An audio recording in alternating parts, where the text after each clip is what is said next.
Um casal foi flagrado num momento bastante íntimo e me parece que eu conheço a pessoa. É destaque do Minuto On de hoje, com Joana Castro. Boa noite, Joana.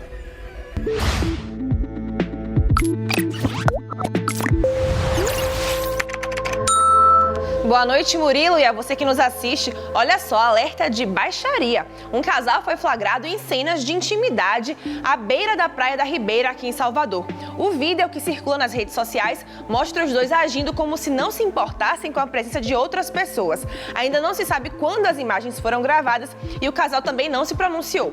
Vale lembrar, sexo em local público é crime previsto no artigo 233 do Código Penal, com pena de até 1 ano de prisão ou multa. Para saber mais sobre esse caso, é só acessar o aratuon.com.br. Volto com você, Murilo.